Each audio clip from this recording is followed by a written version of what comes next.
ओम नारायणं नमस्कृत्य नरं चैव नरोत्तमं देवीं सरस्वतीं व्यासं ततो जयमुदीरयेतमुखं करोति वाचालं पङ्गुलं भजते गिरिं यत्कृपात्तमः भवते परमानन्दमाधवं निगमकल्पद्रवभृतं फलं सुगं घातवत्तद्रवसंयुतं पिबत भागवतं रसमालयं मुहुरवरसिका भूयागाः ॐ व्यासं वसिष्ठमुक्तारं शक्तिपूर्णमगर्भशं पराशरात्मनं वन्दे सुगतातं तपोनिधिम् ओम व्यासाय विष्णुरूपाय व्यासरूपाय विष्णवे ब्रह्मनिधये वासिष्ठाय नमो नमः। ओम श्री परमात्मने नमः। ओम नमो भगवते वासुदेवाय।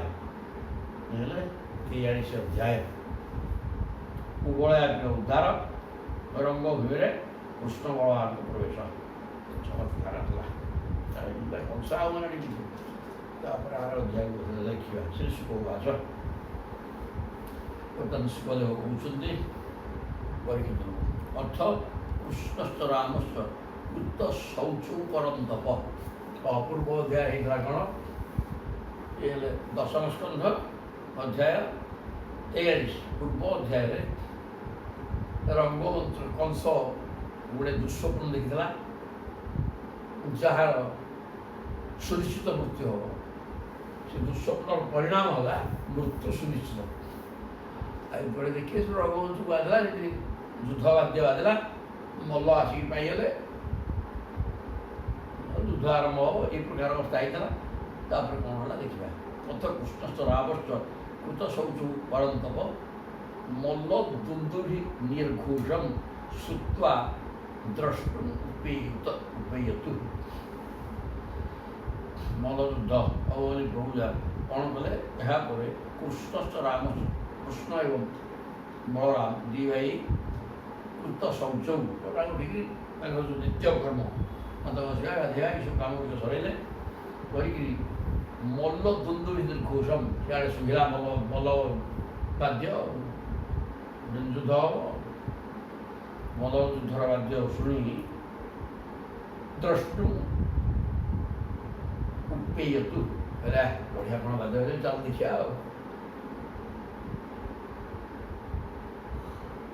बाहरी पड़े रंगद्वार समासाध्य तस्मिन् नागम अवस्थित अपश्यत कुबलया पीड़म कृष्ण अम्बुष्ट प्रचोदित रंगद्वार समासाध्य जो रंगमंच द्वार देश में पहुँचीगले देखला आसिक नाग नाग बोले विराट साप ना नाग शब्द हाथी विराट हाथी ठिया नागम अवस्थित अपश्य किए ना कुबलया पीड़म नागम कुबलया पीड़म नाम हाथी ठिया एवं अम्बुष्ट माने माहुत माहुत लुहा केंच धरिकी मुंडू घुमुची दौड़े आक्रमण करे इत्यादि भगवान जो बल कले बद्ध्वा परिकरं शौरी सबूह कुटिलाकान उवाच हस्तिकं वाचा मेघनाद गभीरया प्रभु देखिली भांडा भी पानी द्वारा देश ठिया निमंत्रित अतिथि देखा कथा ये कौन ये हाथी चले खेचुआ आक्रमण कर बद्ध्वा परिकरम भल विड़ा ये दुआटा एवं शौरी सुरसेनकर पौत्र पूर्व सबूह कुटिलाकान कुटिल अलका चूर्णकुट छुट्टी चारिड़ बोझे बांधीदे लुआटा पिड़िकी रखीदे उवाच हस्तिकं वाचा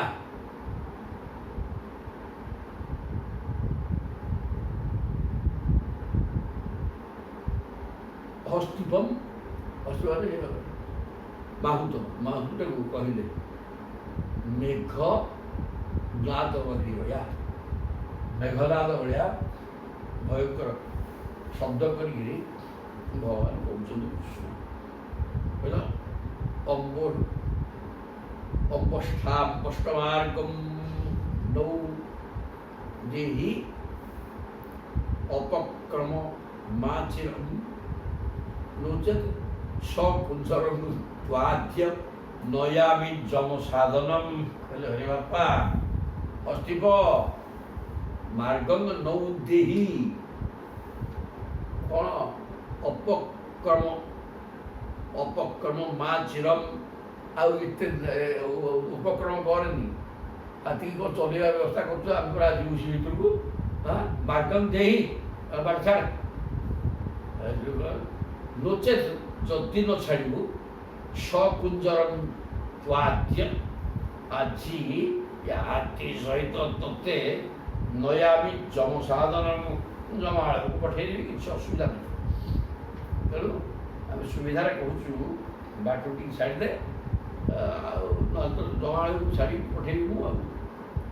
ଏବଂ ନିର୍ଭର୍ଜିତ ଅମ୍ବଷ୍ଟ କୁପିତ କୁପିତଙ୍ଗଜମ ଚୋଦୟାମାସ କୃଷ୍ଣାୟ କାଳାନ୍ତକଜମ ଉପମମ। ତୁମେ ଜମ ପାଖକୁ ପଠେଇଲ କ'ଣ ମୁଁ ଦେଖ କେମିତିକା ଜମ ଅମ୍ବଷ୍ଟ ରାଗିଗଲା ଆଉ କିଏ ମାହୁତ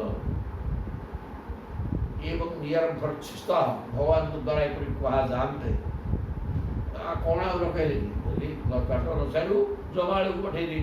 ତେଣୁ ସବୁ କହିଦେଲେ ତେଣୁ ଇଏ ରାଗ ହେଇଗଲା ତାର ମାହୁତର। ତେଣୁ ରାଗ ହେଇକିରି ହାପିକି ରଗେଇଲା କୁମ୍ପିକିରି ତାର ଟୁଆଟେ ଧରିକି ସେ ବସିଥିବ କେଞ୍ଚିବାକୁ ହାତ ମଧ୍ୟ ମାଇଲା ହାତୀ ତାକୁ ରଗେଇଲା ହାତୀକି ମଧ୍ୟ ଏବଂ ହାତୀ ପ୍ରେରଣ କଲା କୃଷ୍ଣାୟ ଚୋଦୟାମାସ ଚୁଦ ପ୍ରେରଣେ ହାତୀକି କୃଷ୍ଣଙ୍କ ଆଡ଼କୁ ଚାଲେ ବୋଲି ବ୍ୟବସ୍ଥା କଲା। କାଳାନ୍ତକ ଯମୁ ବମୁ ସିଏ ନିଜେ ଯମ ସଦୃଶ ହେଲା ଅନ୍ତକ କାଳ ଯିଏ ଅନ୍ତକ ସିଏ ଯମ କାଳ ସମୟ ଶେଷ କରିବାର କ୍ଷମତା ଥିବା ଯମ ଭଳିଆ ପ୍ରକୃତ କରି ହେଇକିରି କିଏ ଅବଷ୍ଟ ମାନେ ମାହୁତ ହାତୀ କୃଷ୍ଣ ଆଡ଼କୁ ଚଲେଇଲା ଆଉ। କରୀନ୍ଦ୍ର ତମ୍ ଅଭିଦୃତ୍ୟ କରେଣ ତରସା ଗୃହୀତ ପରାତ୍ ବିଗଳିତ ସୋମୁ ନିହତ୍ୟାଗ୍ରି ସୁନିଳୟ ଅଙ୍ଗିଷୁ ଅନିୟତ କରୀନ୍ଦ୍ର ତମ୍ ଅଭିପ୍ଳୁତ। ହାତୀ ଦୌଡ଼ିଲା କୃଷ୍ଣ ଆଡ଼କୁ କ୍ଷିପ୍ର ଦୌଡ଼ିକି ଆସିକିରି କରେଣ ତରସା ଅଗ୍ରହୀତ ଅତି ଶୀଘ୍ର ଆସିକିରି ଶୂନ୍ୟରେ ପ୍ରଭୁ ଧରି ପକାଇଲା। କରାତ୍ ବିଗଳିତ ସହ ଭଗବାନ କୃଷ୍ଣ ତା ଶୂନ୍ୟରେ ଧରିଦେଲେ ମଧ୍ୟ କ'ଣ ଟିକେ ଧରିଦେଲା କିନ୍ତୁ ପ୍ରଭୁ ଖସିକିରି ଚାଲିଲେ। ଅମୁ ନିହତ୍ୟ ଅଙ୍ଗିଷୁ ଅନିୟତ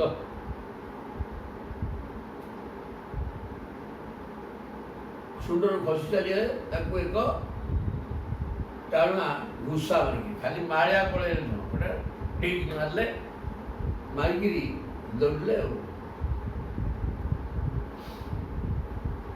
ନିହତ୍ୟାଙ୍ଗିଷୁ ଅନିୟତ ତା ପାଦ ଦେଇକିରି ପଛକୁ ପଳେଇଲେ। ସଂକ୍ରୁଧ ତମ୍ ଅଚକ୍ଷାଣ ଘ୍ରାଣ ଦୃଷ୍ଟି ସ କେଶବମ୍। ସଂକ୍ରୁଧ ତମ୍ ଅଚକ୍ଷାଣ ହାତୀ ରାଗିଗଲାଣି ଜୋରରେ ଏଡ଼େ ବୁଥେଇ ଖାଇଛି। ତେଣୁ କ'ଣ ସିଏ କ'ଣ କଲା କୁଆଡ଼େ ଦେଖିଲା ପ୍ରଭୁ ଶୁଣାନ୍ତି ସେ ପଛପଟେ ପଳେଇଲେ। ଘ୍ରାଣ ଦୃଷ୍ଟି ତେଣୁ ତାର ହାତୀ ମାନେ କ'ଣ ଶୁଙ୍ଘିକିରି ଜାଣିଦେଲେ।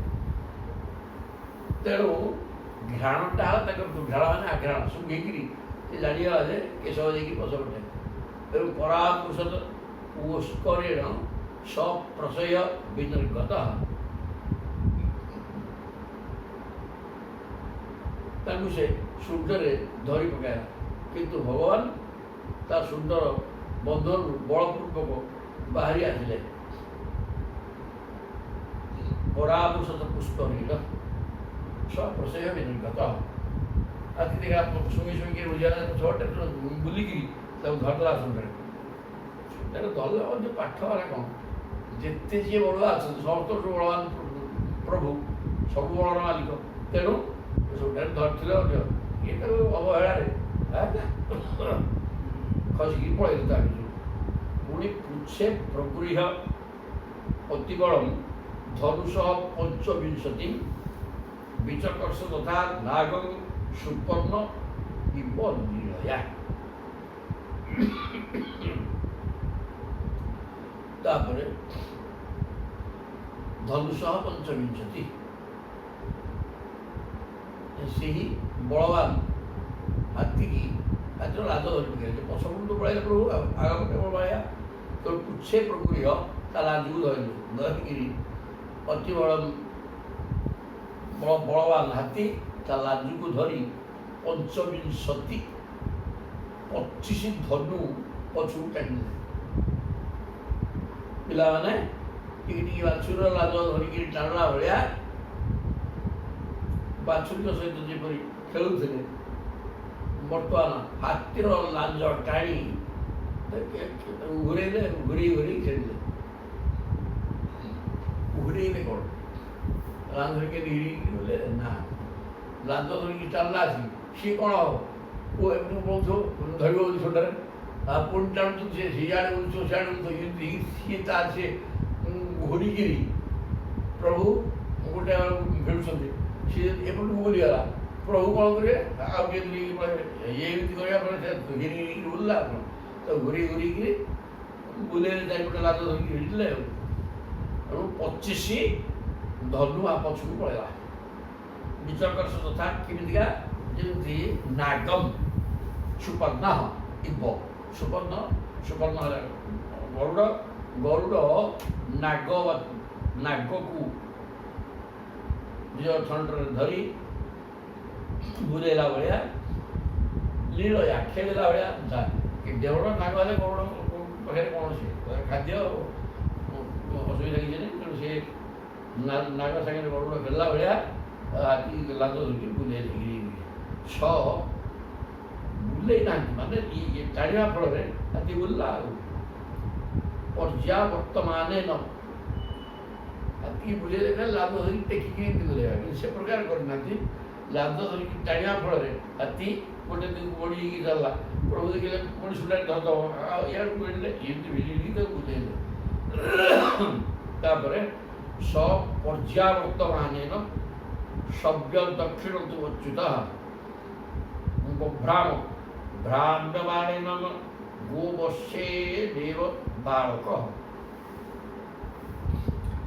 ବାଛୁରୀ ପିଲା ବୁଲେଇଲା ଭଳିଆ ଝିକୁଥିବେ, ସେ ମୁହଁ ବୁଲେଇକି ପାଖକୁ ଗଲା, ପୁଣି ଯାହାକୁ ଆଣିକି ନେଇଯିବେ ସେଠୁ ଏମିତି ଏପଟକୁ ସେପଟ କରିକି ଝିଙ୍କି ତାକୁ ବୁଲେଇଲେ।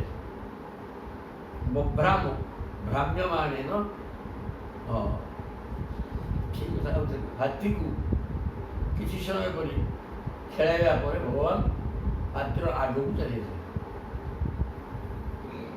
ଧରିବାକୁ ଲାଗିଲେ। ହାତୀ ବାମକୁ ବୁଲି ପଡ଼ି ତାଙ୍କୁ ଧରିବାକୁ ବାହାରିଲେ, ସେଠୁ ଡାହାଣକୁ ବୁଲେଇ ଦେଉଥିଲେ।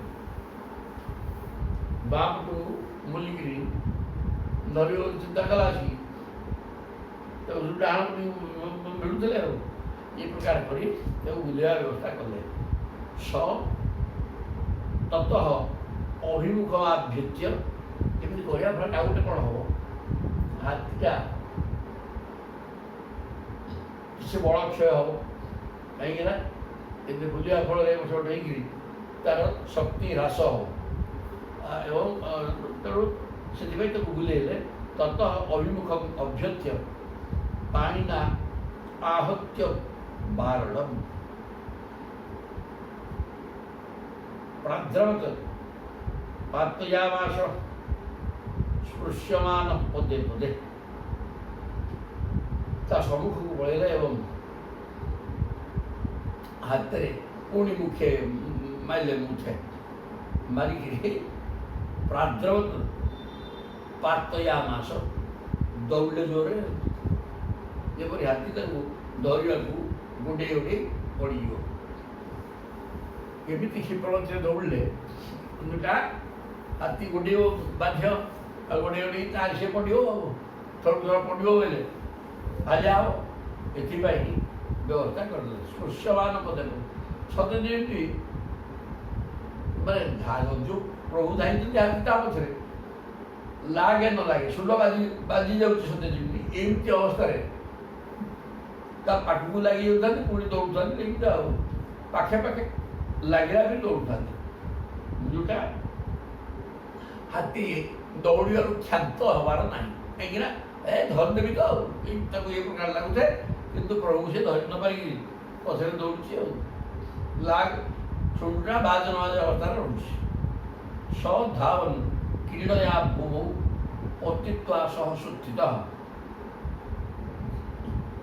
ଏହିପରି ଧାଇଁ ଧାଇଁ ଭଗବାନ ଠାରେ ତଳେ ପଡ଼ିଗଲେ ସଧାବନ କ୍ରୀଡ଼ୟା ଭୂମୌ ପତିତ୍ୱା ସହ ସୁସ୍ଥିତ ଦୌଡ଼ିକି ଦୌଡ଼ ଥରେ ପ୍ରଭୁ ପଡ଼ିଗଲେ ଯେଉଁ ହଠାତ୍ ଉଠି ପଡ଼ିକି ତମ୍ ମତ୍ୱା ପତିତ କ୍ରୁଦ୍ଧ ଦନ୍ତାଭ୍ୟାଂଶୋ ଅହନତ କ୍ଷିତି ସେ ଲକ୍ଷ୍ୟ କରିଦେଲେ ଯେ ଏଇ ଜାଗାରେ ପଡ଼ିଛି ପ୍ରଭୁ ଢୋକିକି ପଡ଼ିଗଲେ ତେଣୁ ଯିଏ ଦୌଡ଼ିକି ଯାଇକିରି ଯେଉଁ ଜାଗାରେ ପଡ଼ିଥିଲେ ସେ ଜାଗାକୁ ଦାନ୍ତରେ ଖୋଇଲା ମାଟିକୁ ଖୋଳିଦେଲା ପ୍ରଭୁକୁ ଦୌଡ଼ିକି ପଳେଇଲେ ସେ ପଡ଼ିଗଲେ ଜାଗା ଜାଗା ଉଠିକି ଦୌଡ଼ିଲେ କିନ୍ତୁ ସେ ସେଇ ଜାଗାରେ ପଡ଼ିଥିବା ହେତୁ ସେ ଜାଗାକୁ ଲକ୍ଷ୍ୟ କରିକି ଆସିକି ଦାନ୍ତରେ ଆଘାତ କଲା ଅନନ୍ତ କ୍ଷତି ପିଟିଲା ଦାନ୍ତରେ ତାଫଳରେ ଆଜି ଆଲାମ ନାହିଁ ସେ ଏ ପ୍ରକାର ପୃଥିବୀକି ଆଘାତ କରିବା ଦ୍ୱାରା ତାର ବଳ କ୍ଷୟ ହେଲା ସ୍ୱବିକ୍ରମେ ପ୍ରତ୍ୟହତେ କୁଞ୍ଜରିନ୍ଦ୍ର ଅତ୍ୟମର୍ଷିତ ଚୁଦ୍ୟମାନ ମହାମାତ୍ରୀ କୃଷ୍ଣ ଅଭ୍ୟଦ୍ରବତୃଷା ତାର ପ୍ରୟୋଗ ବିଦ୍ୟା ଭଗବାନଙ୍କୁ ଆମର ଦାନ୍ତ ମାରିଲା ଏଇଟା ଉପରକୁ ଖସିକି ପଳେଇଲି ତେଣୁ ନିଜର ପରାକ୍ରମ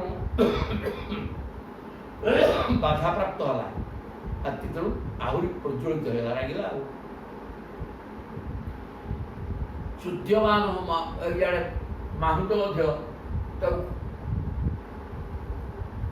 ତାକୁ ପ୍ରେରଣ କରୁଛି ବେଗେ ବେଗେ ଦୌଡ଼ ମାରେ କୃଷ୍ଣ ଅଭ୍ୟଦ୍ର ତେଣୁ ଭଗବାନଙ୍କ ଆଡ଼କୁ ଅଭ୍ୟଦ୍ର ରୁଷା ରାଗରେ ଜର୍ଜର ହେଇକି ଦୌଡ଼ିଲା ତମାପତନ୍ତ ଆସାଦ୍ୟ ଭଗବାନ ମଧୁସୂଦନ ନିଗୃହ୍ୟ ପାଣିନା ହସ୍ତମ ପାତୟା ମାସଭୂତଳେ ଆପତନ୍ତ ଆସାଦ୍ୟ ପ୍ରଭୁ ଦେଖିଲେ ଏ ବାବା ଦୌଡ଼ୁଛି ଜୋରରେ ଦେଖିକି କ'ଣ କଲେ ଭଗବାନ ମଧୁସୂଦନ ମଧୁ ମାନେ ସଂସାର ମହୁକୁ ସେ ବିନାଶ କରିଦିଅନ୍ତି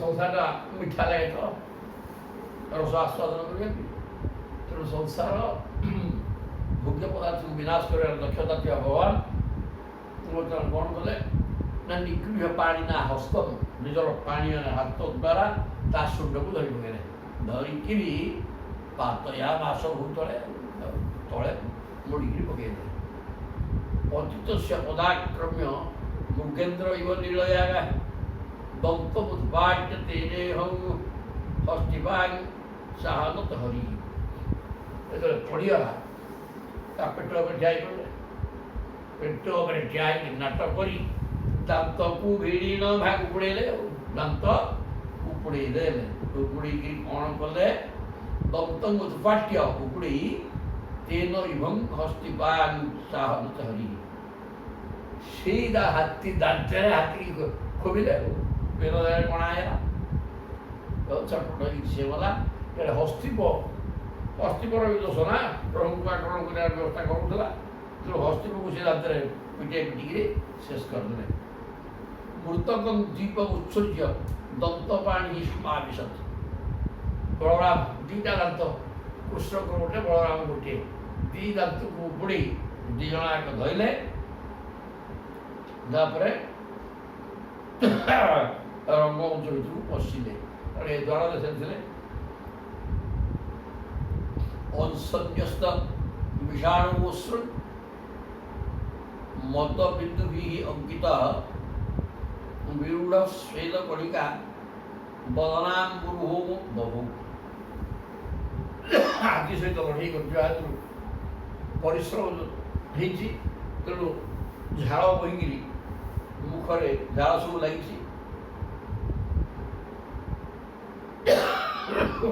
ଇଆଡ଼େ କାନ୍ଧରେ ରକ୍ତ ସିକ୍ତ, ଦାନ୍ତ ପୁରା ଧୋଇଛନ୍ତି ନା କ'ଣ ହେଇଛି, ସଦ୍ୟ ମାଂସ ରକ୍ତ ସବୁ ଲାଗିଛି। ସେ ପୁରା ଦାନ୍ତକୁ କାନ୍ଧରେ ପକେଇ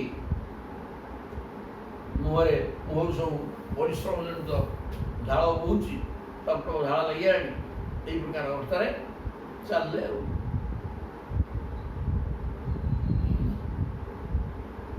ପୃଥୁ ଗୋପୀ କତିପୟୀ ବଳଦେବ ଜନାର୍ଦ୍ଦନ ସାଙ୍ଗରେ ଗୋପାଳ ବାଳକମାନେ ଅଛନ୍ତି। ବଳରାମଙ୍କ ସହିତ ଭଗବାନ କ'ଣ କଲେ, ଚାଲିଲେ। ରଙ୍ଗମ ବିଭୀଷତୁ ରାଜନ ଗଜଦନ୍ତ ବରା ଆୟୁଧ, ହାତୀର ଦାନ୍ତ ହେଉଛି ଆୟୁଧ। ସେ ଆୟୁଧକୁ କାନ୍ଧରେ ଧରି ଗୋପାଳ ବାଳକମାନଙ୍କ ସହିତ ରାମ କୃଷ୍ଣ ଦୁହେଁ ରଙ୍ଗମଞ୍ଚରେ ପ୍ରବେଶ କଲେ। ଏ କଥା ସୁଖଦେବ କହୁଛନ୍ତି, ହେ ରାଜନ ପ୍ରବେଶ କରିଗଲେ। ମଲା ନାହିଁ ଅସନି ନୋଡ଼ାଂ ନରବରହ ସ୍ତ୍ରୀଣାଂ ସ୍ମୃତିମାନେ ଗୋପୀନାଂ ସଜନୁ ସତାଂ କିତିଭୂତାଂ ଶାସ୍ତାଂ ସ୍ୱପିତୃ ଶିଶୁ ମୃତ୍ୟୁ ଭୋଜପତେ ବିରାଟ ବିଦୁଷାଂ ତତ୍ତ୍ୱଂ ପରଂ ଯୋଗିନାଂ କୃଷ୍ଣାଂ ପରଦେବତୀତି ମିଳିତୁ ଅରଙ୍ଗଂ ଗତ ସାଗ୍ରଜ। ସୁନ୍ଦର ଶ୍ଲୋକ ଇଏ। ରଙ୍ଗମଞ୍ଚକୁ ହାତୀର ଦାନ୍ତକୁ ଧରି, ମଲା ହାତୀର ଦାନ୍ତକୁ କାନ୍ଧରେ ପକେଇ କୃଷ୍ଣ ଏବଂ ବଳରାମ ଦୁହେଁ ଯିବା ବେଳେ କୋଉ ଲୋକକୁ ଭଗବାନଙ୍କ ରୂପ କ'ଣ ପିଢ଼ି ଲାଗିଲା। ଜଣେ ପ୍ରଭୁ, କିନ୍ତୁ ତାକୁ ବ୍ୟକ୍ତି ବିଶେଷ ବିଭିନ୍ନ ଦୃଷ୍ଟିଭଙ୍ଗୀରେ ଦେଖିଲେ। କ'ଣ ହେଲା ଦେଖିଲା ନା, ମଲା ନାଇଁ ଅସନି ମଲ୍ଲମାନେ ଦେଖିଲେ ଇ କ'ଣ ବଜ୍ର କିରେ,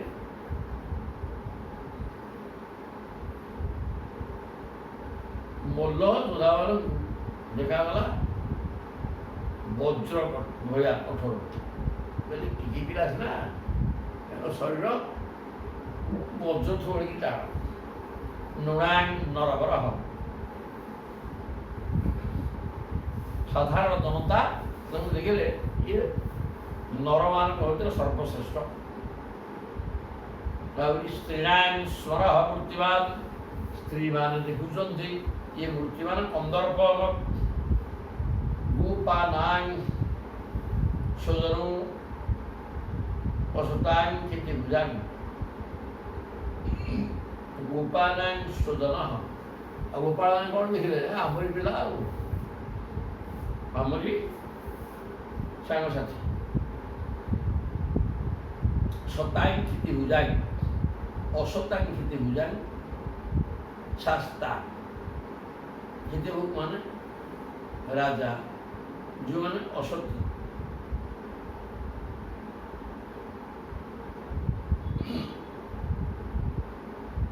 ଗୋପାନାଂ ସଜନୁ ଅସତାଂ କ୍ଷିତିଭୁଜାଂ। କ୍ଷିତି ମାନେ ରାଜା, ଯେଉଁ ରାଜା ଗୁଡ଼ାକ ସଜ୍ଜନ ନୁହନ୍ତି, ପ୍ରଜାପୀଡ଼କ, ସେମାନେ ଦେଖିଲେ ଇଏ ଆମର ଶାସନକର୍ତ୍ତା ଆସିଗଲେ। ସୁପିତୃ ଶିଶୁ, ନିଜର ପିତାମାତା ଦେବକୀ ବସୁଦେବ ଏବଂ ନନ୍ଦ ଯଶୋଦାଙ୍କୁ ନିଜର ଶିଶୁ ମାନେ ଛୋଟ ପୁଅ ପିଢ଼ି ଲାଗିଲା। ମୃତ୍ୟୁ ଭୋଜପତେ, ଭୋଜପତି କଂସ ଦେଖିଲା, ଆରେ ଏଇ ମୋ ମୃତ୍ୟୁରେ ବାପା, ମୋ ମୃତ୍ୟୁ ପଳାଇ ଆସିଲେ। କାରଣ ତ ଅଷ୍ଟମ ଗର୍ଭପାତରେ ମରିବ କଥା ଶୁଣିଛି, ଆଉ ତେଣୁ ତାକୁ ମୃତ୍ୟୁ ଭାବରେ ଦେଖିଲା। ବିରାଟ ବିଦୁଷାଂ, ବିଦ୍ୱାନ ମାନେ ଯେଉଁମାନେ ବ୍ରହ୍ମଜ୍ଞାନୀ, ତାଙ୍କୁ ପ୍ରଭୁ ବିରାଟ ପୁରୁଷ ଭଳିଆ ଥିଲେ। ତତ୍ତ୍ୱଂ ପରଂ ଯୋଗିନାଂ, ଯୋଗାଭ୍ୟାସ କରୁଥିବା ଯୋଗୀମାନଙ୍କୁ ପରମ ତତ୍ତ୍ୱ ଭଳିଆ କହୁଥିଲେ। କୃଷ୍ଣାଂ ପରଦେବତେତି ବିଦିତୋ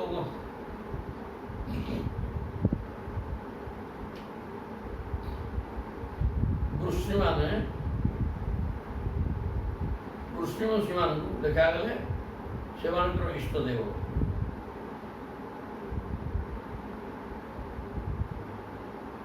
କୃଷ୍ଣାଂ ପରଦେବତେତି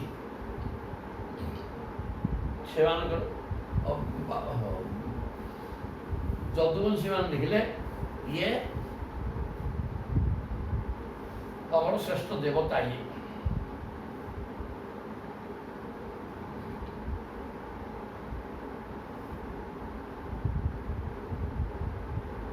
ଦେବତେତି ବିଦିତଃ ରଙ୍ଗଂ ତତଃ ସଂଗ୍ରହଃ। ଅଗ୍ରଜମାନେ ବଡ଼ ଭାଇ ବଳରାମଙ୍କ ସହିତ ହାତୀଦାନ୍ତକୁ ଧରି ରଙ୍ଗ ମଧ୍ୟରେ ପ୍ରବେଶ କରିବା ସମୟରେ ବିଭିନ୍ନ ବ୍ୟକ୍ତି ପ୍ରଭୁଙ୍କୁ ବିଭିନ୍ନ ରୂପରେ ଦେଖିବାକୁ ପାଇଲେ। ତାପରେ କଣ ହେଲା ନା ହତମ୍ କୁବଳୟା ପୀଡ଼ଂ ଦୃଷ୍ଟ୍ୱା ତୌପି ଦୁର୍ଜୟୌ କଂସଃ ମନସ୍ୟପି ତଦା ବୃଷଂ ଉଦ୍ବିଜେ ନୃପ। ସୁଖଦେବ କହୁଛନ୍ତି ହେ ନୃପ ପରୀକ୍ଷିତଜୀ, ହତମ୍ କୁବଳୟା ପୀଡ଼ଂ, କୁବଳା ପୀଡ଼ ମାରିଦେଲା ପରେ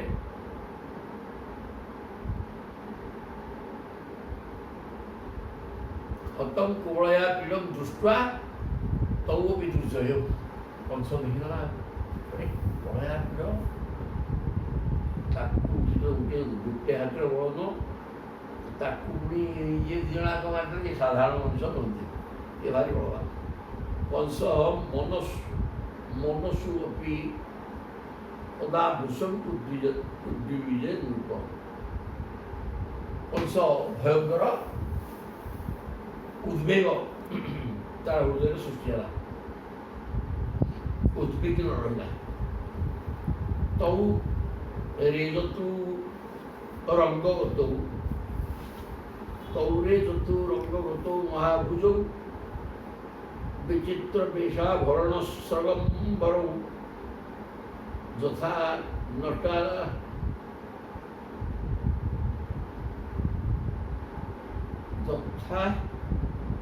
ନଟା ଗୁପ୍ତ ମବେଶଧାରିଣୌ।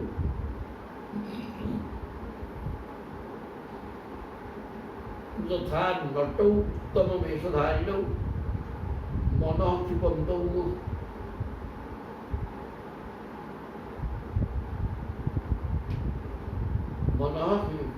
ক্ষিপন্তৌ প্রভয়া নিরীক্ষতায়।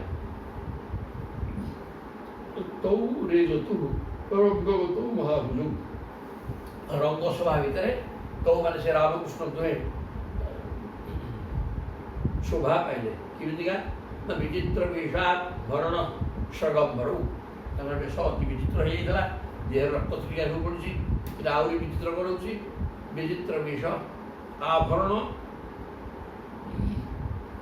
ସୁନା ଅଳଙ୍କାର ଶରୀରରେ ପିନ୍ଧୁଛନ୍ତି, ଆଭରଣ ସ୍ରକ୍ ଫୁଲମାଳ ପଡ଼ିଛି, ଅମ୍ବର ମାନେ ନୀଳ ଏବଂ ପୀତ ବସ୍ତ୍ର ପରିଧାନ କରିଛନ୍ତି। ନୀଳ ବସ୍ତ୍ର ବଳରାମଙ୍କର, ଏକ ପ୍ରଭୁଙ୍କର ପୀତ ବସ୍ତ୍ର। ଯଥା ନଟୌ ଉତ୍ତମ ବେଶଧାରିଣୌ, ସେ ଯେମିତି ନାଚୁଆ ପିଲା ବେଶ ପିନ୍ଧିକି ଆସିଗଲେ। ମନ କ୍ଷିପନ୍ତୌ ପ୍ରଭୟା ନିରୀକ୍ଷତାୟ।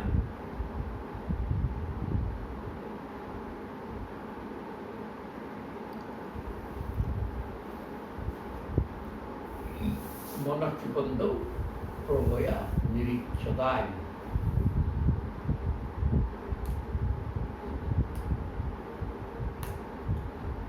দুই ভাই এপরি ভাবে রঙ্গ হয়ে শোভা পেলে। ସେମାନେ ସ୍ୱକୀୟ କାନ୍ତିରେ ତା ମନ ମଧ୍ୟ ଚୋରେଇ ନେଇଗଲେ।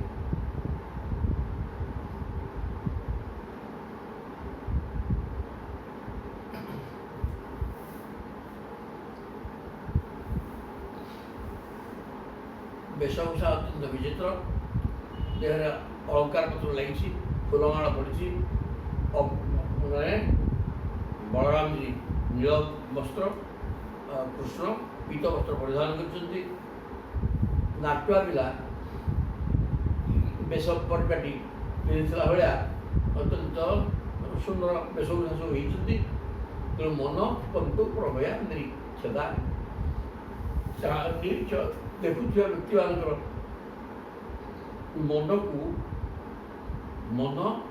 ମନକୁ ଆକର୍ଷଣ କରୁଛନ୍ତି। ନିରୀକ୍ଷ ତଉ ଉତ୍ତମ ପୁରୁଷ ଜନାଃ ପଞ୍ଚସ୍ଥିତା ନାଗର ରାଷ୍ଟ୍ରକାର ରୂପ ପ୍ରହର୍ଷ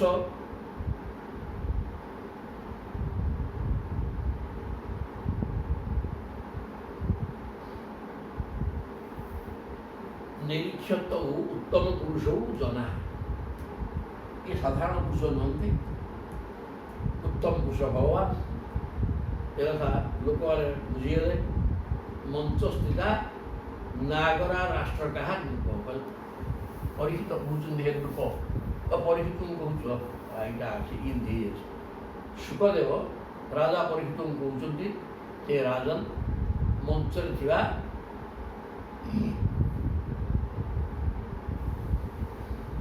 ନଗରବାସୀ ପ୍ରଜାମାନେ ଭଗବାନଙ୍କୁ ଦେଖି ବୁଝିଲେ ଯେ ଏମାନେ ହେଲେ ଉତ୍ତମ ପୁରୁଷ, ପ୍ରଭୁ। ପ୍ରହର୍ଷ ବେଗୋତ କଳିତେ କ୍ଷଣାନନା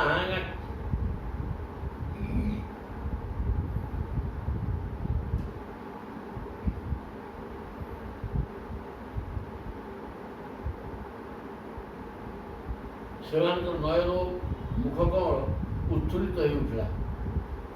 ସମସ୍ତଙ୍କ ହୃଦୟ ଉତ୍କଣ୍ଠାରେ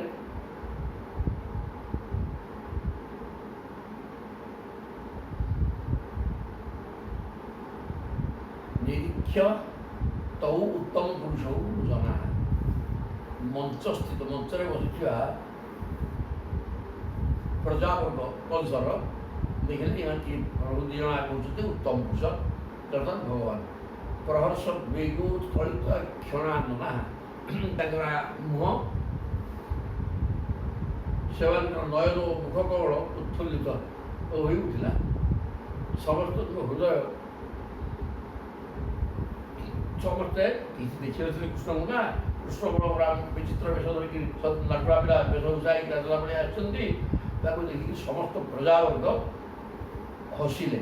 ଆନନ୍ଦ, ସମସ୍ତଙ୍କର ମନ ଆନନ୍ଦିତ ହୋଇଗଲା। ବେଗୋତ କଳିତ କ୍ଷଣାନନା, ଯେଉଁ ମୁଖ ସମସ୍ତେ ଏକଲଗେ ତାଙ୍କୁ ଚାହିଁ ରହିଲେ। ଅପୁହୁ ନହ ତୃପ୍ତା ନୟନୀ ହିଁ ତଦାନନ, ନୟନ ସମସ୍ତେ ବିସ୍ଫାରିତ ନୟନରେ ପଦକ ନ ପକେଇକିରି ଚାହିଁ ରହିକିରି ଆଖିରେ ସତେ ଯେମିତି ପିଇଗଲେ ପ୍ରଭୁଙ୍କ। ପିବନ୍ତ ଇବ ଚକ୍ଷୁଭ୍ୟାଂ ଲିହନ୍ତ ଇବ ଜିହ୍ୱୟା, ସତେ ଯେମିତି ଆଖିରେ ପିଇଗଲେ ଏବଂ ଜିଭ ଲଢ଼ିକି ଚାଟି ପକେଇଲେ। ଜିଘ୍ରନ୍ତ ଇବ ନାସାଭ୍ୟାଂ, ନାକରେ ପ୍ରଭୁଙ୍କର ଶରୀରରୁ ବାହାରୁଥିବା ପଦ୍ମବନ୍ଧକୁ ଶୁଙ୍ଘି ପକେଇଲେ। ଶ୍ରୀସନ୍ତ ଇବ ବାହୁବି, ଏବଂ ହାତରେ ଆଲିଙ୍ଗନ କଲା ଭଳିଆ ସମସ୍ତ ଜନତା ଜନାର୍ଦ୍ଦନ ପ୍ରଭୁଙ୍କୁ ଏହି ପ୍ରକାର ଭାବରେ ଦେଖିଲେ। ଉଚ୍ଚୁ ପରସ୍ପରମ୍ ଦେବୈ ଯଥା ଦୃଷ୍ଟ ଯଥା ଶ୍ରୁତମ୍ ତଦ୍ରୂପ ଗୁଣ ମାଧୁର୍ଯ୍ୟ ପ୍ରାକ୍ ଲଭ୍ୟ ସ୍ମାରିତା ଇବ। ଉଚ୍ଚୁ ପରସ୍ପରମ୍, ସେମାନେ ପରସ୍ପର କଥାବାର୍ତ୍ତା ହେଲେ। ଯଥା ଦୃଷ୍ଟ ଯଥା ଶ୍ରୁତମ୍,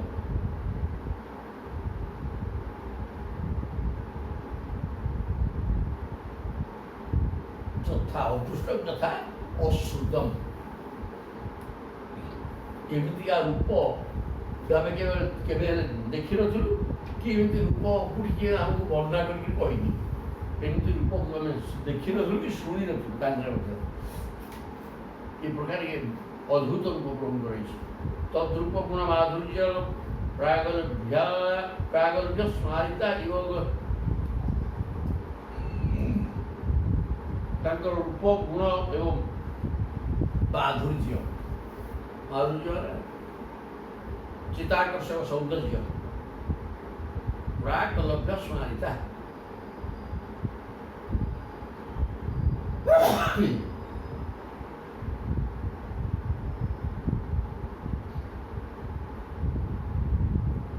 ପୂର୍ବରୁ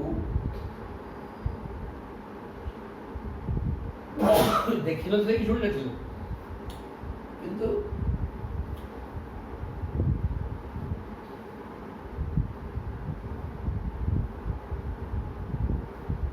ସତେ ଯେପରି ଦର୍ଶକମାନଙ୍କୁ ସେମାନଙ୍କର ବିଭିନ୍ନ ଲୀଳା ସ୍ମରଣ କରାଇବା।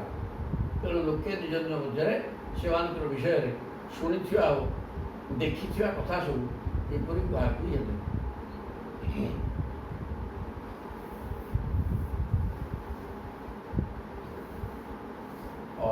ଲୋକମାନେ ଏଠି କହିଲେ କ'ଣ, ଉଞ୍ଚୁ ପରସ୍ପର, ସେମାନେ ପରସ୍ପର କୁହାକୁହି ହେଲେ ଯଥା ଦୃଷ୍ଟଂ ତଥା ଶ୍ରୁତ, ଯେମିତିକା ଦେଖିଥିଲେ ଏବଂ ଶୁଣିଥିଲେ। ଶୀତ ନଥିଲେ କି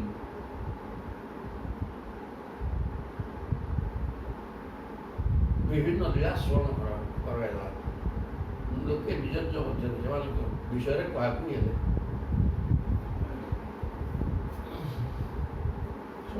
ଦେଖିଛନ୍ତି ଏବଂ ଶୁଣିଛନ୍ତି ତାଙ୍କ ସମ୍ପର୍କରେ, ପିଲାଦିନ ରାକ୍ଷସ ବଧ ଭଲ ହଉନି, ଦେଖିଛନ୍ତି ଏବଂ ଶୁଣିଛନ୍ତି ଭଳିଆ ସେମାନଙ୍କ ମନକୁ ଆସିଗଲା। କଥା କାହାକୁ ଶୁଣିଥିଲେ ସେ କଥା ସବୁ ମନେ ପଡ଼ିଗଲା। ଏତୋ ଭଗବତଃ ସାକ୍ଷାତ୍ ହରେ ହେ ନାରାୟଣସ୍ୟ ହି ଅବତୀର୍ଣ୍ଣ ଅବିହାଂସେନ ବସୁଦେବସ୍ୟ ସ୍ୱନେଙ୍ଗେ। ହେଲେ ଇଏ ଦୁଇ ଜଣଯାକ ଭଗବତଃ ସାକ୍ଷାତ୍ ହରେ ହେ ନାରାୟଣସ୍ୟ, ଭଗବାନ ନାରାୟଣ ଶ୍ରୀହରିଙ୍କର ଇଏ ଅଂଶ ଅବତାର ଅବତୀର୍ଣ୍ଣ ବସୁଦେବଙ୍କ ଘରେ ଯେ ଅବତାର ନେଇଛନ୍ତି, ଇଏ ସ୍ୱୟଂ ନାରାୟଣ ହରି। ଏସହ ବୈ ନିଖିଳ ଦେବକ୍ୟା ଜାତୁ ନିତଷ୍ଟ ଗୋକୁଳମ୍, ଇଏ ନିଶ୍ଚିତ ଭାବରେ ଦେବକୀଙ୍କ ଗର୍ଭରୁ ଜାତ ହେଇଛନ୍ତି ଏବଂ ଗୋକୁଳରେ ନେଇକି ଛାଡ଼ିକି ପଳାଇଛନ୍ତି। କାଳଂ ଏତଂ ବସନ ଗୁଢ଼, ତେଣୁ 11 ବର୍ଷ ପର୍ଯ୍ୟନ୍ତ ଗୋପନୀୟ ଅବସ୍ଥାରେ ରହି ବୃଦ୍ଧେ ନନ୍ଦବେଶ୍ୱନୀ, ନନ୍ଦଙ୍କ ଘରେ 11 ବର୍ଷ ରହିକି ବଢ଼ିଗଲେ। ପୁତନା ଅନେନ ନିତାନ୍ତଂ ଚକ୍ରବାତସ୍ୟ ଦାନବଃ ଅର୍ଜୁନ ଗୁହ୍ୟକ କେଶୀ ଧେନୁକା ଅନ୍ୟ ଚତୁର୍ବିଧା। ଇଏ ବର୍ତ୍ତମାନ ପୁତନା, ଏଇ କୃଷ୍ଣଙ୍କ ଦ୍ୱାରା ପୁତନା କରାହେଇଛି। ନିତାନ୍ତମ୍ ଅନ୍ତମ୍ ନିତମ୍ ଚକ୍ରବାତ କୋଉଟା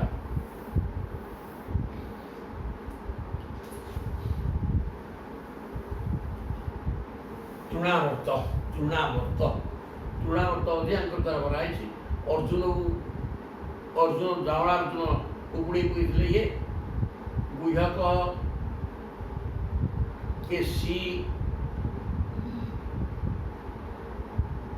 କେଶୀ ନାମକ ଧେନୁକା, ଏଇସବୁ ରାକ୍ଷସମାନଙ୍କର ବିନାଶ କର୍ତ୍ତା ମଧ୍ୟ। ଗାବଃ ସପାଳା ଏତେନ ଦାବାଗ୍ନେ ପରିବୋଚିତା କାଳିୟ ଦବିତଃ ସର୍ପ ଇନ୍ଦ୍ରସ୍ୟ ବିମଦକୃତଃ।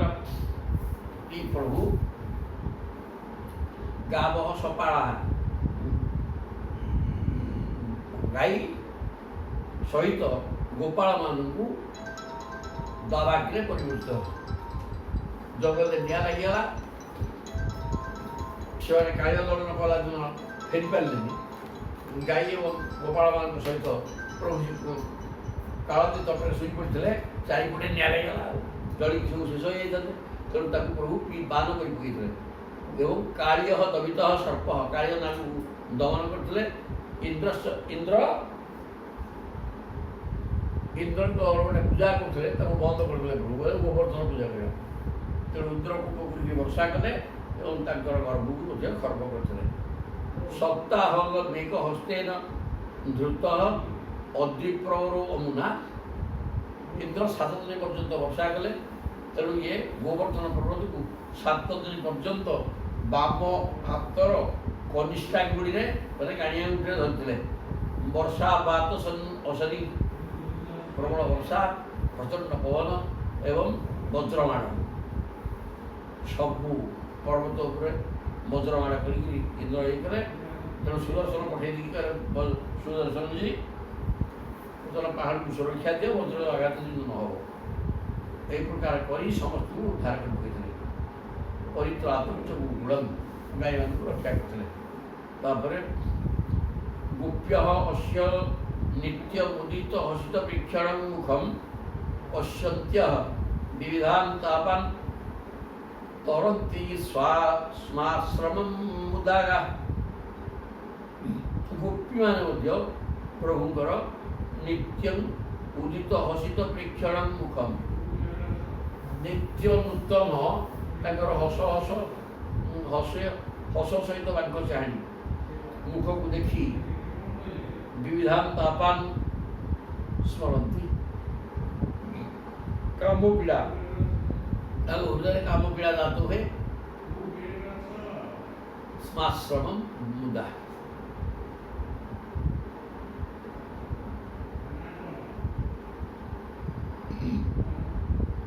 ଦେଖି ଦେଖି ଗୋପୀମାନେ ଆନନ୍ଦ ହୋଇ ରହିଥିଲେ। ଅନାୟାସରେ সকল প্রকার তাপରୁ ମୁକ୍ତ ହୋଇଯାଉଥିଲେ।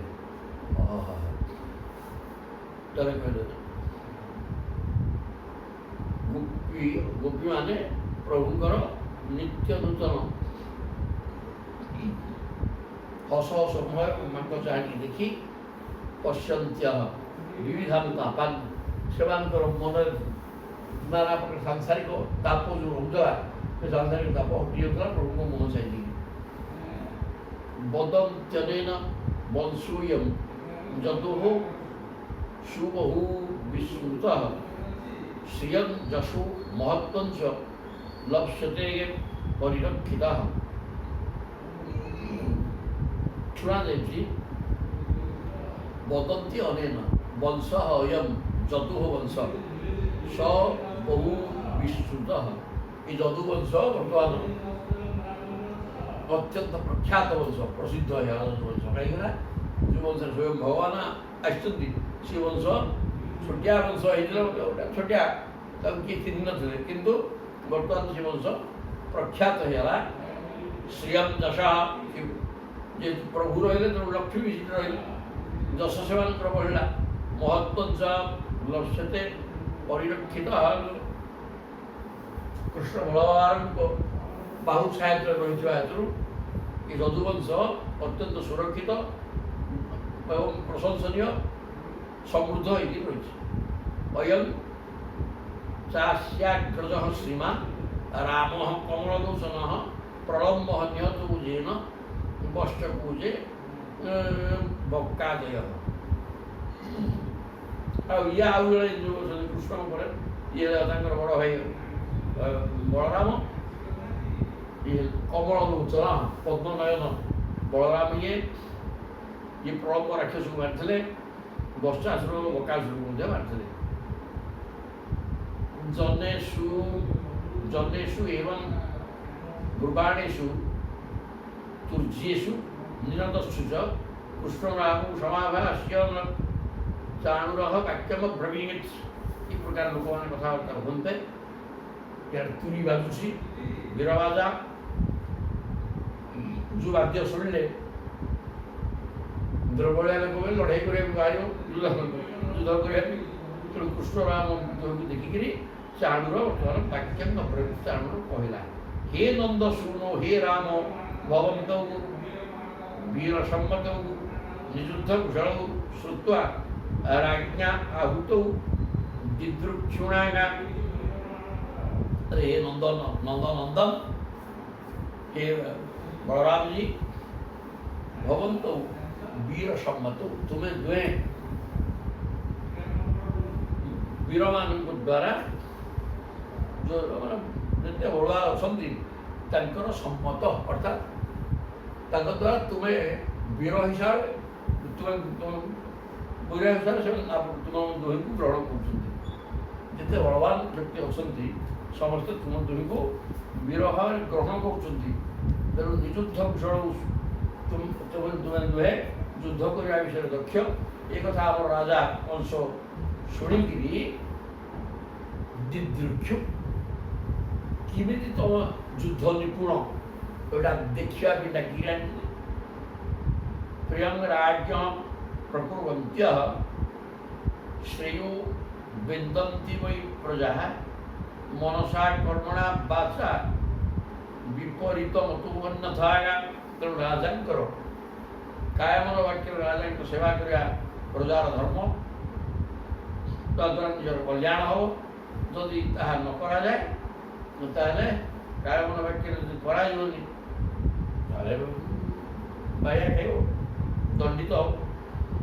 ନିତ୍ୟಂ ପ୍ରମୋଦିତା ଗୋପାଃ ଅଷ୍ଟପାଳା ତଥା ସ୍ଫୁଟଂ ବନେଷୁ ମଲ୍ଲଯୁଦ୍ଧେନ କ୍ରୀଡ଼ନ୍ତଃ ଚାରୟନ୍ତିକାଃ। ନିତ୍ୟ ପ୍ରମୋଦିତା ଗୋପାଃ, ଗୋପାଳମାନେ ପ୍ରତିଦିନ ଆନନ୍ଦିତ ହୋଇକିରି ଅଷ୍ଟପାଳା ତଥା ସ୍ଫୁଟଂ, ସମସ୍ତେ ଜାଣନ୍ତି ଗାଈ ଗୋରୁ ଚରାଉଥିବା ଗୌଡ଼ମାନେ ପ୍ରତିଦିନ ଆନନ୍ଦରେ ବଣ ଭିତରେ କୁସ୍ତି ଖେଳ କରନ୍ତି, ଖେଳିକି ଗାଈ ଗୋରୁ ଚଳାନ୍ତି। ବନେଷୁ ମଲ୍ଲଯୁଦ୍ଧେନ, ବନରେ ମଲ୍ଲଯୁଦ୍ଧ କରନ୍ତି, ଗାଈ ଚରିଆକୁ ହୁଏ, ଦୁଇଟା କାମ କରନ୍ତି। ତସ୍ମାତ୍ ରାଜ୍ୟଃ ପ୍ରିୟଂ ଜୁୟଂ ବୟଞ୍ଚ କରବାମହେ। ତେଣୁ ତୁମେ ଦୁହେଁ ଓ ଆମମାନେ ସବୁ ମିଶିକିରି ରାଜାକୁ ଖୁସି କରିବା। ତୁମ ଦୁହିଁକୁ ଆମ ସହିତ ମଲ୍ଲଯୁଦ୍ଧ କରିବାକୁ ଯେଉଁଟା ଦେଖିଲେ ରାଜା ଖୁସି। ଭୂତାନି ନ ପ୍ରସିଦ୍ଧନ୍ତି ସର୍ବଭୂତ ଭୟୋ ନୃପଃ। ସମସ୍ତ ପ୍ରାଣୀମାନେ ମଧ୍ୟ ଦେଖିକି ଖୁସି ହେବେ। ଇଆଡ଼େ ରାଜା ହେଉଛନ୍ତି ସର୍ବଭୂତ ଭୟ। ରାଜ୍ୟ ଆଙ୍କର ଯେତେ ପ୍ରଜା ସମସ୍ତଙ୍କର ସ୍ୱରୂପ ହେଉଛି ରଜା। ତେଣୁ ରଜା ଦେଖିଲେ ସମସ୍ତ ଭୂତ ଖୁସି ହେବେ, ରଜା ଖୁସି ହେଲେ ସମସ୍ତେ ଖୁସି ହେଇଯିବେ କଥା କହିଲେ। ଅନିଶମ୍ୟଂ ଅବ୍ରବୀତି କୃଷ୍ଣଃ ଦେଶକାଳୋଚିତଂ ବଚଃ ନିଯୁଦ୍ଧଂ ଆତ୍ମନଃ ଅଭୀଷ୍ଟଂ ମନ୍ୟମାନୋ ଅଭିନନ୍ଦ୍ୟ च। ତାହେଲେ ସୁଖଦେବ କହୁଛନ୍ତି ଏପରି ମହାରାଜ ତନ୍ନିଶମ୍ୟ ଏଇ କଥା ଚାଣୁର ମୁଖ ଶୁଣିକି ଭଗବାନ କୃଷ୍ଣ ଦେଶ କାଳୋଚିତ ବଳ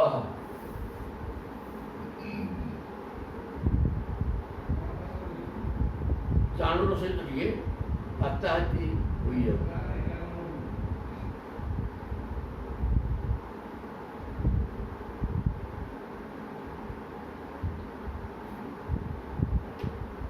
ତନ୍ନିଶମ୍ୟ ଅବ୍ରବୀତି କୃଷ୍ଣ ଦେଶ କାଳ ଉଚିତ କଥା, ଦେଶ କାଳ ଉଚିତ କଥା ଭଗବାନ କହିଲେ। ନିଯୁଦ୍ଧ ଆତ୍ମନଃ ଅଭୀଷ୍ଟଂ, ଯଦିଓ ପ୍ରଭୁଙ୍କର ଉଦ୍ଦେଶ୍ୟ ଚାଳର ସହିତ ହାତାହାତି ହେବା, ଯୁଦ୍ଧ କରିବା, କିନ୍ତୁ ଦେଶ କାଳକୁ ନେଇକିରି ବିପଦ କହିଲେ। ଆଉ କ'ଣ କହିଲେ? ଆମର ପ୍ରଜା ଭୋଜପତେ ଅସ୍ୟ ବୟଞ୍ଚାପି ବନେଶ୍ୱରା। ଯଦିଓ ଆମେ ଭୋଜ ରାଜାଙ୍କର ପ୍ରଜା ଏବଂ ତାଙ୍କୁ ଖୁସି କରିବା ଆମର ବି ଧର୍ମ, ତୁମେ ଯାହା କହିଲ କିଛି ଅସୁବିଧା ନାହିଁ।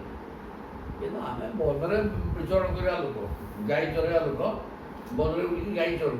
କରବାମ ପ୍ରିୟଂ ନିତ୍ୟଂ ତନ୍ନଃ ପରମ ଅନୁଗ୍ରହ। ଆମେ ନିଶ୍ଚୟ ଚେଷ୍ଟା ତେଣୁ ଆମକୁ ଡାକିଛନ୍ତି ଯଦି ଖେଳ ଦେଖିବା ବି ଯାହା ପ୍ରତି ତାଙ୍କର ଅନୁଗ୍ରହ, ଏଥିରେ କୌଣସି ଭୁଲ ନାହିଁ। ତେଣୁ ଆମେ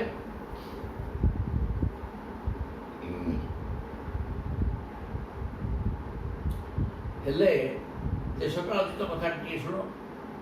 ବାଳାହା ବୟ, ଆମର କାଳ ହେଉଛି ବାଳ, ବାଳକ ମାନେ ବାଳ ଟିକେ ପିଲା, ବାଳାହା ବୟମ୍, ଆମେ ଛୋଟ ଛୋଟ ପିଲା, 11 ବର୍ଷର ପିଲା ମାତ୍ର। ତୁଲ୍ୟ ବଳେଇ କିଡ଼ି ଶ୍ୟାମ ଯଥୋଚିତମ୍, ଆମ ସମବୟସ୍କ ଆମର ସମକକ୍ଷ ଯୋଦ୍ଧାମାନଙ୍କ ସହିତ ସିନା ଆମେ ମଲ୍ଲଯୁଦ୍ଧ କରିବୁ, କିନ୍ତୁ ଭବେତ୍ ନିଯୁଦ୍ଧଂ ମା ଧର୍ମ ମା ଅଧର୍ମ ସୃଜେତ୍ ମଲ୍ଲ ସଭାସଦ।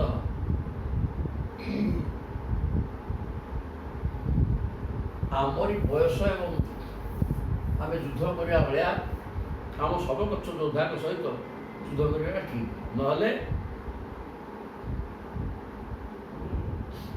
ତାହା ଅଧର୍ମ ଯୁଦ୍ଧ ହେଇଯିବ। ଏବଂ ସମସ୍ତଙ୍କୁ ସୃଜେତ୍ ମଲ୍ଲ ସଭାସଦ। ମଲ୍ଲ ମାନେ ଆମଠୁ ବୟସ୍କ ଏବଂ ବଡ଼ ବଡ଼, ତେଣୁ ଅଧର୍ମ ହେବ ସେ ତାଙ୍କ ସହିତ ଯୁଦ୍ଧ କଲେ, ଏବଂ ସଭାସଦ ମାନେ ଯିଏ ଦେଖିବେ ସେମାନଙ୍କ ପାଇଁ ବି ଅଧର୍ମ ହେଇଯିବ। ଧର୍ମ ୟା ଦ୍ୱାରା ଧର୍ମ ନଷ୍ଟ ହେବ। ଚାଣ୍ଡ ବାଚ ন ବାଳ ন କିଶୋର ହତ୍ୱଂ ବଳଶ୍ଚ ବଳିନାଙ୍କର লীଳୟା ଇଭୋ ହତୁ ଯେନ ସହସ୍ର ଦୀପ ସତ୍ବୃତ। ତୁମେ ବାଳକ ନୁହଁ, ন କିଶୋର, ବାଳକ ନୁହଁ କି କିଶୋର ନୁହଁ। ଆଉ ବଳରାମ ଯେତେ ବଳ ତାଙ୍କ ଭିତରେ ଶ୍ରେଷ୍ଠ। লীଳୟା ଇଭ ହତ, ଖେଳିଲା ଭଳିଆ ସହସ୍ର 1000 ହାତୀର ବଳ ଥିଲା। ତେବେ କୁବଳା ହାତୀରେ ମାରିଦେବ ଖେଳିଲା ଭଳିଆ। ତେବେ କ'ଣ ପିଲା ବୋଲି କହୁଛ? ତୁମେ ପିଲା ନୁହଁ କି ବଳରାମ କମ୍ ବଳ ସମ୍ପନ୍ନ ନୁହଁ। ବଳରାମ ସବୁଠାରୁ ବଳବାନ। ତୁମେ 1000 ହାତୀର ବଳ ଥିବା କୁବଳା ଭିଡ଼କୁ ଖେଳିଲା ଭଳିଆ ମାରିଦେବ। ତସ୍ମାତ୍ ଭବଦ୍ଭ୍ୟାଂ ବଳିଭିଃ ଯୁଦ୍ଧବ୍ୟଂ ନାନୟୋତ୍ର ବୈ ମୟି ବିକ୍ରମ ବାର୍ଷ୍ଣେୟ ବଳେନ ସହ ମୁଷ୍ଟିକ। ତାପରେ କହିଲା ତସ୍ମାତ୍ ଭବଦ୍ଭ୍ୟାଂ ବଳିଭିଃ। ତେଣୁ ତୁମେ ଯେଉଁ କାଳ ଆମର ସମୟ କମ, ତେଣୁ ବଡ଼ ବଡ଼ ଗୁଡ଼ାକ ଏ ପ୍ରକାର କହୁଛ, କିଛି ଅର୍ଥ ନାହିଁ। ତୁମେ ପୁରା ବଳବାନ, ମଲ୍ଲଯୁଦ୍ଧ କରିବାରେ ଦକ୍ଷ, ତେଣୁକରି ଭବଦ୍ଭ୍ୟାଂ ବଳିଭିଃ ଯୁଦ୍ଧବ୍ୟଂ ନ ଅନୟୋଃ ଅତ୍ର।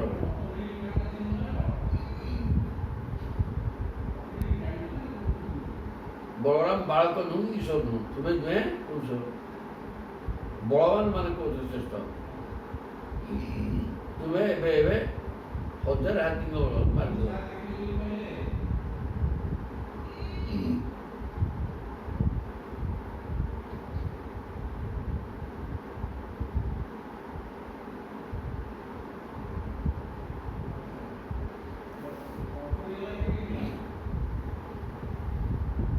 ମୟି ବିକ୍ରମ, ତେଣୁ ମୋ ସହିତ ଚାରଣ କହୁଛି, ମୋ ସହିତ କୃଷ୍ଣ ଯୁଦ୍ଧ କରନ୍ତୁ, ବଳେନ ସହ ମୁଷ୍ଟିକ। ଆଉ ବଳରାମଙ୍କ ସହିତ ମୁଷ୍ଟିକ ଯୁଦ୍ଧ କରୁ।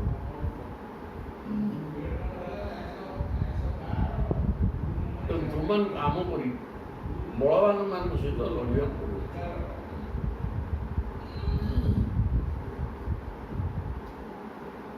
ଭାଗବତ ମହାପୁରାଣ ପାରମହଂସ୍ୟାଙ୍କ ସହିତ ଦଶରଥେ କୁବଳୟା ବୀର ମଧ୍ୟ ନାମ 344। କୁବଳୟା ବୀର ମରିଛନ୍ତି ଏବଂ ଚାରୁର ମୁଷ୍ଟିକ କୃଷ୍ଣଙ୍କୁ ଆହ୍ୱାନ କଲେ ବର୍ତ୍ତମାନ ମଲ୍ଲଯୁଦ୍ଧ କରିବା ପାଇଁ। 43 ଅଧ୍ୟାୟ ସରିଲା, ଅର୍ଥାତ୍ 44 44 ଅଧ୍ୟାୟ ଆରମ୍ଭ ହେଲା। ଚାରୁର ମୁଷ୍ଟିକ ଆଦି ମଲ୍ଲମାନଙ୍କର ତଥା କଂସର ଉଦ୍ଧାର ସମସ୍ତେ ଏଠି ଶେଷ ହେବେ। ତେଣୁ କହିଲେ ଶ୍ରୀ ସୁବୋବାଚ ଏବଂ ଚର୍ଚ୍ଚିତ ସଂକଳ୍ପ ଭଗବାନ ମଧୁସୂଦନ ଆଶ୍ୱସାଦାତ ଚାରୁରଂ ମୁଷ୍ଟିକଂ ରୋହିଣୀ ସୁତ ଏବଂ ଚର୍ଚ୍ଚିତ ସଂକଳ୍ପ। ହେ ପରୀକ୍ଷିତ ସେ ସୁଖଦେବ କହୁଛନ୍ତି, ହେ ପରୀକ୍ଷିତ ମହାରାଜ, ଭଗବାନ ଶ୍ରୀକୃଷ୍ଣ ଚାରୁର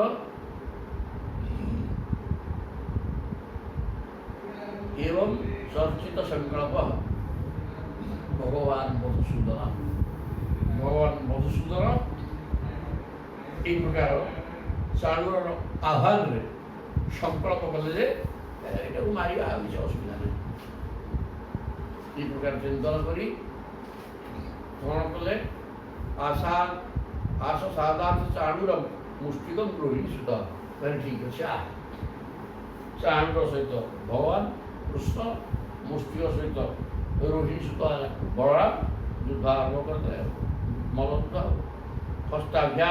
ହସ୍ତୟୋର ବନ୍ଧ୍ୱା ପଦଭ୍ୟାଂ ଏବଚ ପଦୟୋଃ ବିଷକର୍ଷତୁଃ ଅନ୍ୟନ୍ୟଂ ପ୍ରସହ୍ୟ ବିଜିଗୀଷୟା। ହାତକୁ ହାତ ସନ୍ଧାସନ୍ଧି କରି ଗୋଡ଼କୁ ଗୋଡ଼ ସନ୍ଧାସନ୍ଧି କରି ପ୍ରବଳ ବଳ ପ୍ରୟୋଗ କରି ପରସ୍ପର ଜିଣିବା ଉଦ୍ଦେଶ୍ୟରେ ରାକ୍ଷସ ଚାଳୁର ଚାହୁଁଛି ଆମେ ଜିଣିବା, ମୁଷ୍ଟିକ ଚାହୁଁଛି ଆମେ ଜିଣିବା, ବଳରାମ ଏବଂ କୃଷ୍ଣ ଚାହୁଁଛି ଆମେ ଜିଣିବା ପାଇଁ ପ୍ରବଳ ବଳ ପ୍ରୟୋଗ କରି ନଡ଼ିଆ ତଳିଆ ଲାଗିଲେ। ଅରତ୍ରିଭ୍ୟାଂ ଜାନୁଭ୍ୟାଂ ଚୈବ ଜାନୁନି ଶିରଃ ଶିରୀଷୁ ହରଶୂର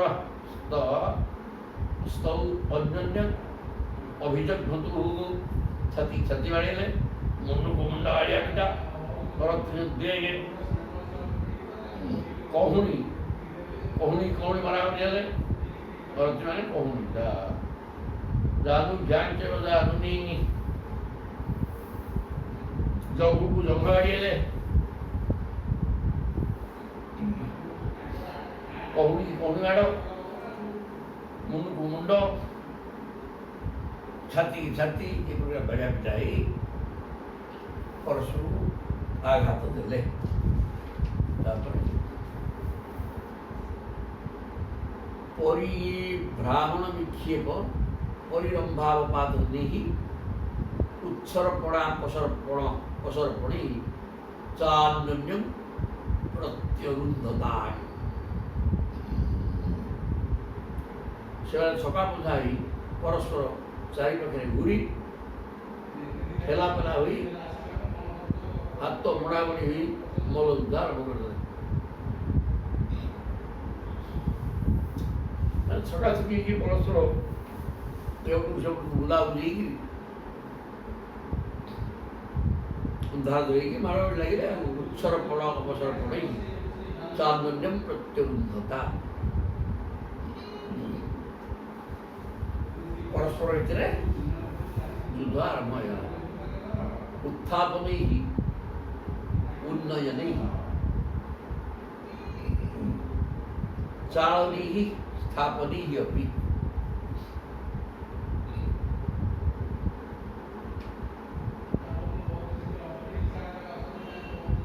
ପରସ୍ପର ଚାରିପାଖରେ ଘୁରି ଠେଲାପେଲା ହେଇ ହାତ ମୋଡ଼ାମୋଡ଼ି ହୋଇ ମଳଯୁଦ୍ଧ କଲେ।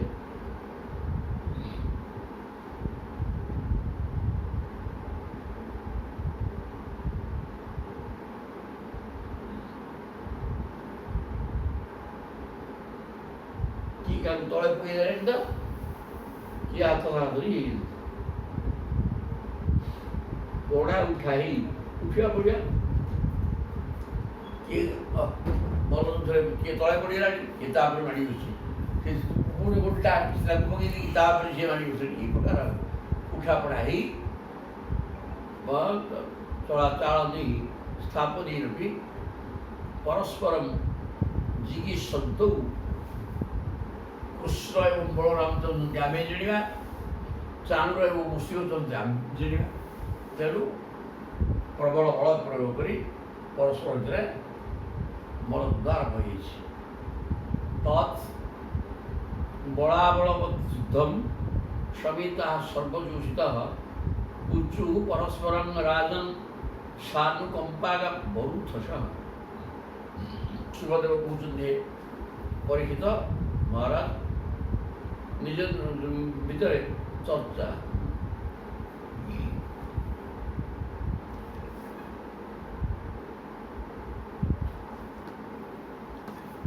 ସେଇ ମଲ୍ଲଯୁଦ୍ଧ ଦେଖିବାକୁ ନଗରର ବହୁ ମହିଳା ମଧ୍ୟ ଆସିଥାନ୍ତି। ବଡ଼ ବଡ଼ ପହିଲବାନମାନଙ୍କ ସହିତ ଛୋଟ ଛୋଟ ଦୁର୍ବଳ ବାଳକକୁ ଲଢ଼ା ଯାଉଛି ଦେଖି ସେମାନଙ୍କ ହୃଦୟ ଭୟରେ ଦ୍ରବୀଭୂତ ହେଇଗଲା। ପରସ୍ପର ପାଖକୁ ଲାଗି ଆସିଲେ ଓ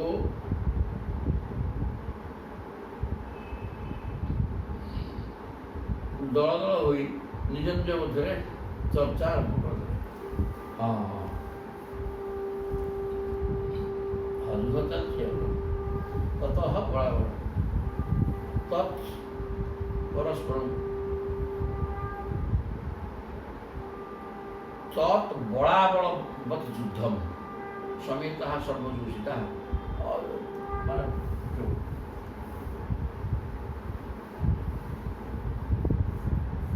ମଥୁରାର ସମସ୍ତ ନାରୀମାନେ ମଧ୍ୟ ସଭା ହେଇଥିଲେ, ନର ନାରୀ ସବୁ ଜମା ହେଇଥିଲେ। ତାପରେ ଯୁଦ୍ଧ ଚାଲିଛି, ପରସ୍ପରକୁ ଜିଣିବା ପାଇଁ ପ୍ରବଳ ଭାବରେ ଉଚ୍ଚୁ ପରସ୍ପରମ୍ ରାଜନ୍ ସାନୁକମ୍ପା ବରୁଚଷା। ନିଜ ଭିତରେ ମହିଳାମାନେ ସବୁ ମଥୁରା ସ୍ତ୍ରୀମାନେ ସବୁ ପଳେଇ ଆସିଥିଲେ। ସେମାନେ ପରସ୍ପର କଥାବାର୍ତ୍ତା ହେବାକୁ ଲାଗିଲେ ଯେ ମହାନୟ ବତା ଅଧର୍ମ ঈশানী রাজসভা সদা যে বলাবল যুদ্ধম রাজ্ঞ অন্বিচ্ছন্তি পশ্যতঃ। ଏ ସଭାରେ ଯେଉଁମାନେ ବସିଛନ୍ତି ଏମାନେ ସମ୍ପୂର୍ଣ୍ଣ ଅଧର୍ମୀ। କାହିଁକିନା ଇଏ ବଳୁଆ ବୟସ୍କ ଏବଂ ବଳବାନ ପର୍ବତ ପୁରାଣ ଯୋଦ୍ଧାଙ୍କ ସହିତ ଏ ଟିକି ପିଲାଗୁଡ଼ାକ ଯୁଦ୍ଧ କରୁଛନ୍ତି। ୟାକୁ ବସିକି ଦେଖୁଛନ୍ତି, ଏଥିରେ କ'ଣ ଧର୍ମ ଅଛି? ଏଇଟା ରାଜସଭା ସଦମ୍ ঈশানী ବତ ଅଧର୍ମ। ଏ ରାଜା ଓ ରାଜା ସଭାସଦ ବୃନ୍ଦ, ଦର୍ଶକ ବୃନ୍ଦ ସମସ୍ତେ ପାପୀ, ଅଧର୍ମୀ। କାହିଁକିନା ଇଏ ସମକକ୍ଷ ଯୋଦ୍ଧା, ପରସ୍ପର ସମକକ୍ଷ ଯୋଦ୍ଧା ଜାଗାରେ ସମାନ ବଳଶାଳୀ, ସମାନ ବୟସ ପିଲା ଯୁଦ୍ଧ ଲାଗିବ। ଇଏ 11 ବର୍ଷିଆ ପିଲା, ଏଗୁଡ଼ାକ ଯେଉଁ ବଳବାନ ଯୁବକ, ଇଏ କ'ଣ ଯୁଦ୍ଧ କ'ଣ? ଓ ବ୍ରଜସାର ସର୍ବାଙ୍ଗୁ ବଜ୍ରସାର ସର୍ବାଙ୍ଗୁ ମଲ୍ଲଉ ଶୈଳେନ୍ଦ୍ର ସନ୍ଦିଭୁ। ବଜ୍ରାଙ୍ଗ ମଲ୍ଲ ପର୍ବତ ଭଳିଆ ମୋଟା ମୋଟା ହେଇଛନ୍ତି। ମଲ୍ଲ କୋଉଠି? କୋ ଚାତି ସୁକୁମାରାଙ୍ଗ ଅତ୍ୟନ୍ତ କୋମଳାଙ୍ଗ କିଶୋର ନାପ୍ତ ଯୌବନକୁ। କିଶୋର ଗୁଡ଼ାକ 11 ବର୍ଷର ପିଲା। ଇଏ 11 ବର୍ଷିଆ ପିଲା କୋଉଠି? ପର୍ବତ ପ୍ରମାଣ ବଳଶାଳୀ ବିରାଟ ବିରାଟ ଯୋଦ୍ଧା କୋଉଠି? ଏମାନଙ୍କ ସହିତ ଯୁଦ୍ଧ ଯେଉଁ ଚାଲିଛି, ଏଇଟା ଦେଖୁଥିବା ଲୋକର ଅଧର୍ମ ହେବ। ଧର୍ମ ବ୍ୟତିକ୍ରମ ୟସ୍ୟ ସମାଜସ୍ୟ ଧ୍ରୁବଂ ଭବେତ୍। ଇଏ ଦେଖଣାହାରୀ ସମାଜର ନିଶ୍ଚିତ ଭାବରେ ଅଧର୍ମ ହେବ।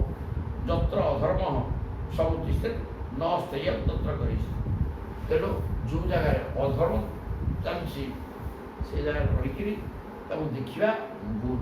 କାରଣ ଏଠି ଧର୍ମଯୁଦ୍ଧ ହେଇଯିବ। ନ ସଭାଂ ପ୍ରବିଶେତ୍। ତାପରେ କହିଲେ ନ ସଭାଂ ପ୍ରବିଶେତ୍ ପ୍ରାଜ୍ଞ ସଭ୍ୟ ଦୋଷାନ୍ ଅନୁସ୍ମରଣ ଅବ୍ରୁବନ୍ ବିବ୍ରୁବନ୍ ଅଜ୍ଞ ନରଃ ନ କିଳେପି ସମଶ୍ନୁତେ।